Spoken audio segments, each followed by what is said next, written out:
In this recording, we're going to look at managing policies for healthcare accreditation using SmartDentist or Smart Healthcare.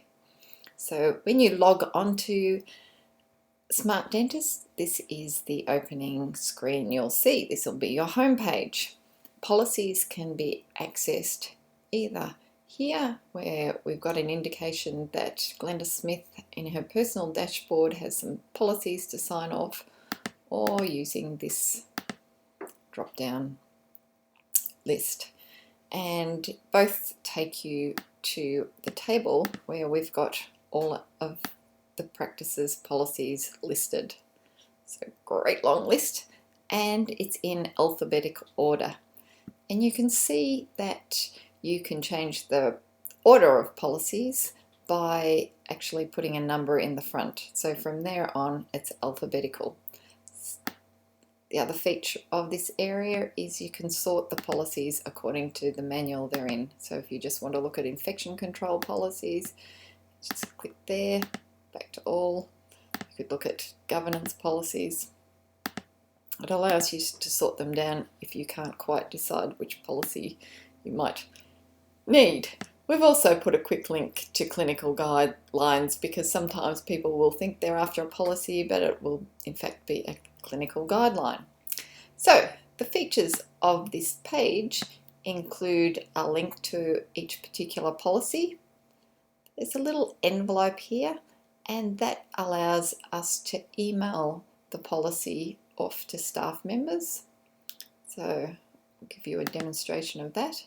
Takes us into our communication page, writes a heading on the top, and you can go in and alter that, make it anything you like. Got today's date, which is St. Patrick's Day, very important date. You could send the policies off to relevant staff members. There's a bit of text pre-written in there, but you can again change that. Customize it.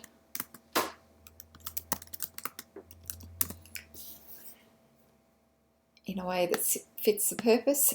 And in this second part of the email message is the content of the policy. And to access that easier, we use this little button here. It's an expand and contract button.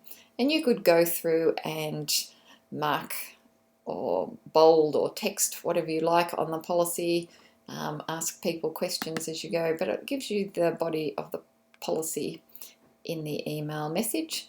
And to send that off to the ticked staff, just select here, and it becomes part of our communication meeting record, and it's got the email there, and you can go back and have a look at it again and see who you sent it off to, send it off again to a different group of people, or you can delete it.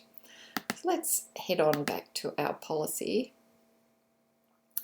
And the other thing you can see here is the date the policy is due for renewal is listed here, but it's highlighted on this side when you've passed the date that the policy was due to be reviewed, and this little link takes you straight in so you can edit the policy and change the date, put the current date in there. That's part of the editing part of the policy, so that's what that does. This is another way of getting to edit. A print button, we can archive the policy and we can delete the policy. It also gives for the individual an indication of policies that they've signed off or where they've been asked to sign off, the little required. So if you want to ask your staff to sign off, that's where it will be indicated. So let's go and have a look at a policy. This policy will be on all SmartDentist subscribers site, the compulsory infection control documents policy. You can see at the top we've got these little symbols again. This symbol is an expansion and this is a contraction policy. So if you wanted to print off this policy, for instance, without this summary here, you can contract it down. So I'll give you a demonstration of why that was put there. This is our scrub and steri room start of day policy, and I wanted to laminate that to put it on the wall at work, so staff not only have access to it at any time they like via the internet or their mobile phones, but really it's a great idea to have it on the wall. So if we printed it off, it's got this summary thing in, but if we contract it down and then go print, this is what we see, a lot clearer, concise piece of information, which is what I wanted to put up. So that's the reason for having that. Each policy also has the ability to edit it, and that little pencil sign is the editing sign, or the ability to delete the policy. Now, only staff members who have administration login rights are going to be able to delete policies, but staff who've been allocated the responsibility of a particular policy will have editing rights, so they'll find that they can edit any policy where they've been given responsibility. And again, you can email to the staff member there. And if we look down here, we can see the email message has come out on here. I was playing before, so I've got two of them there. Just get rid of that link, but it helps you keep some idea of what communications you've sent out for what policies. So that's the reason for that. So we'll go back and find a more interesting policy. Back to the compulsory infection control documents policy. And you can see the body of the policy just states what the Dental Board of Australia requires of dental practices, and that staff must have 24-hour access to compulsory documents. And we've got the compulsory documents here that the staff can just click on and go to at any time that they need to reference them. Now, these are part of the Reference and Resources Links Register, which has a whole list of legislation and standards that might be applicable to our healthcare. So if you're putting together your own policy, it's important to keep the links out of the body of the policy and link into things in the reference and resource links area. That way, a document can be available on more than one policy and it can be tracked and edited. So the reference and resources area gives us a list of each and every policy that's linked to the ADA guidelines. So when the ADA guidelines change again, we can quickly access and find out where we need to review. So that's the aim of having that.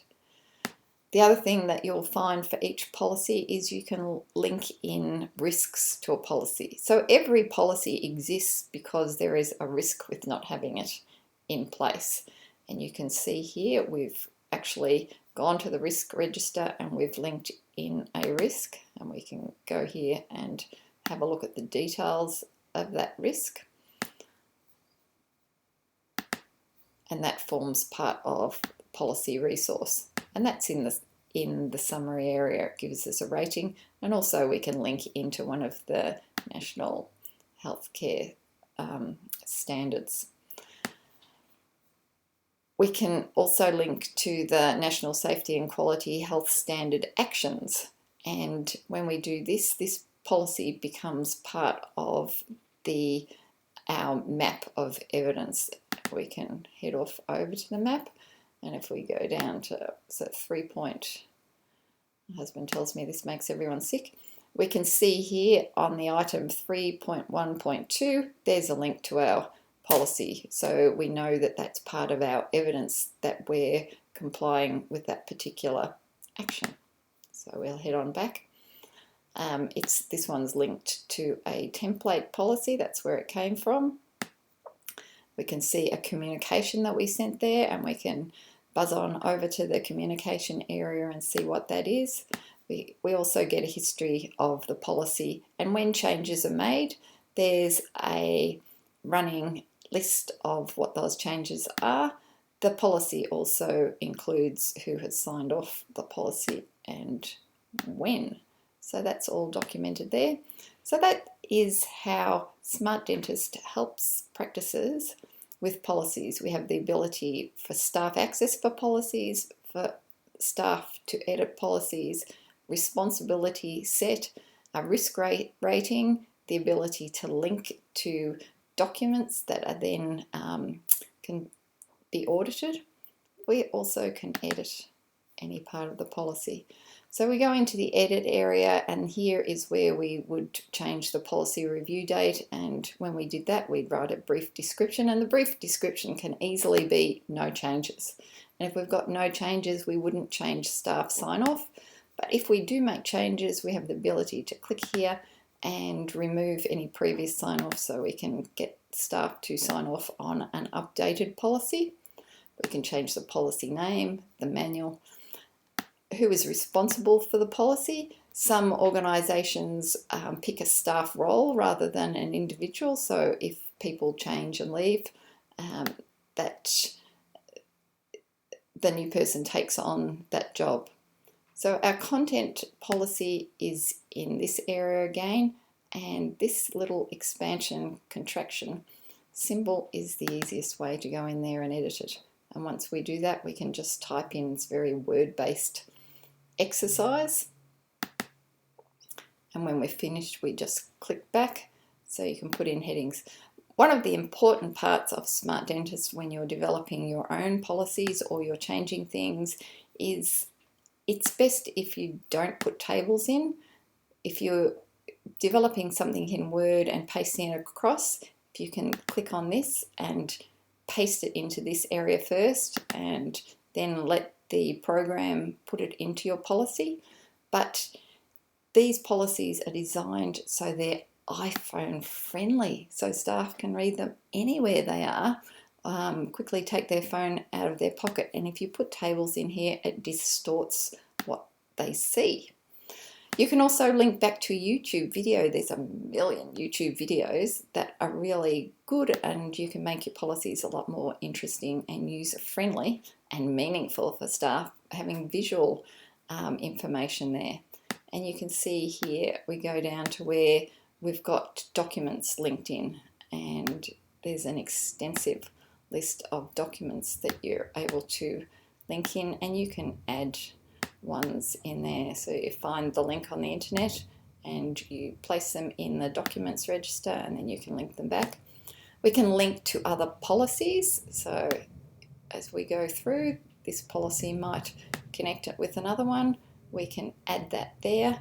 Training, forms, equipment, all sorts of things. And of course it's important that we link things to the accreditation actions that are applicable.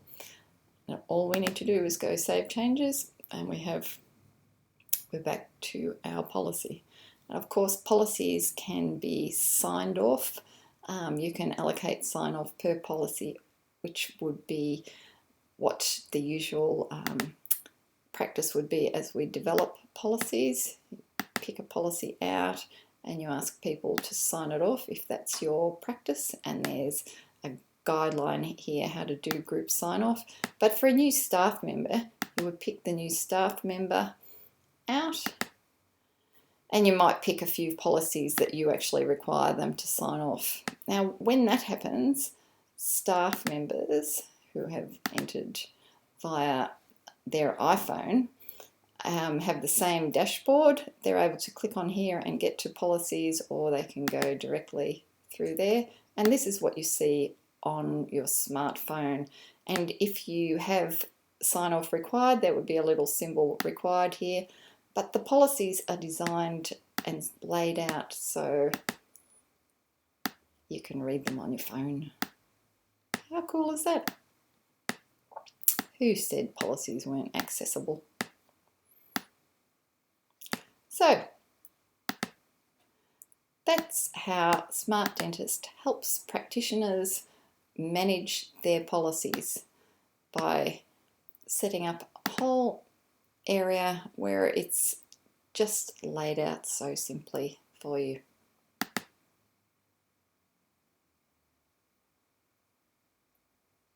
Thank you.